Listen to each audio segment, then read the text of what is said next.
کچھ لوگ تو نماز کو ورزش ہی کہتے ہیں، تو یہ جملہ کیسا؟ بعض اوقات کیا ہوتا ہے، ایک جملہ بولا جاتا ہے، اس کا سیاق و سباق، کہنے والے کی مراد اور نیت کیا ہے اس کو دیکھا جاتا ہے۔ ٹھیک۔ بعض اوقات ایک آدمی اس طور پہ کہہ رہا ہوتا ہے کہ سامنے والے کو محض ترغیب ہی دینا مقصود ہوتا ہے۔ جیسے میں نے دیکھا ہے بعض بڑے اچھے ڈاکٹرز جن کا مذہبی ذہن ہوتا ہے، وہ کس طرح کہتے ہیں، وہ رمضان المبارک کے اندر وہ کہتے ہیں یار اب شام میں افطاری میں اتنا کھانا کھا لیتے ہو، تھوڑی سی ذرا واک بھی کر لیا کرو، تھوڑی سی ایکسرسائز کر لیا کرو، کھانا ہضم ہو جائے۔ ٹھیک۔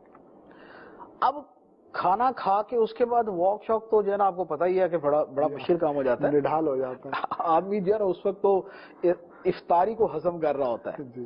اب اس کی جگہ ڈاکٹر کیا بولتے ہیں، دیکھیں آپ افطاری کریں، تراویح ضرور پڑھیں۔ ٹھیک ہے۔ ٹھیک ہے، افطاری میں جتنا کچھ آپ کھا لیتے ہیں اس کا ہضم کرنا بڑا ضروری ہے، لیکن عشاء تک تو آپ کو ہوش بھی نہیں آتا پوری طرح۔ ٹھیک ہے، عشاء کی اذان پہ حواس بحال ہوتے ہیں، تو اس کے بعد تراویح پڑھیں گے، آپ کا کھانا بھی ہضم، عبادت بھی ادا ہو جائے گی۔ اب ڈاکٹر کی بات ڈائریکٹ ذہن میں آتی نا، ہاں یار صحیح کہہ رہے ہیں نا، 17 رکعتیں اس کی جو عشاء کی ہیں، 20 رکعت تراویح ہو گئی، تو 37 رکعت پڑھ کے تو، اور واقعی تراویح پڑھ کے بندہ فارغ ہوتا، کھانا ہضم ہوتا، دوبارہ بھوک لگی ہوتی۔ جی۔ تو ایک ہوتا ہے کوئی آدمی کسی کو سمجھانے کے لیے اس طور پہ کرتا ہے، یا کہہ دیا جاتا ہے کہ دیکھو یار صبح اٹھنے کے بڑے فوائد ہیں۔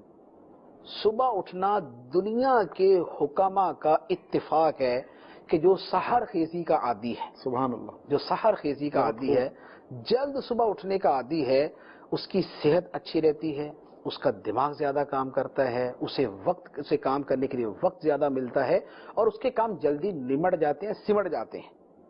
تو اگر آپ فجر کی نماز پڑھ لیں تو صبح اٹھنا بھی آپ کا پایا جائے گا اور آپ کی نماز بھی ہو جائے گی۔ اب دیکھیں بات وہی کہی ہے کہ صبح اٹھنا چاہیے، صبح اٹھنے کے یہ فوائد ہیں، لیکن اس کے پیچھے مقصد یہ ہے کہ فجر کی نماز پڑھ لیں، اس سے زیادہ تہجد کی نماز پڑھ لیں، یہ بھی ہو سکتا ہے۔ لیکن ایک بعض اوقات ایکسرسائز کرنا مذاق کے طور پہ بھی ہوتا ہے کہ کوئی آدمی نماز پڑھنے کے لیے جانے لگا، کدھر جا رہے ہو؟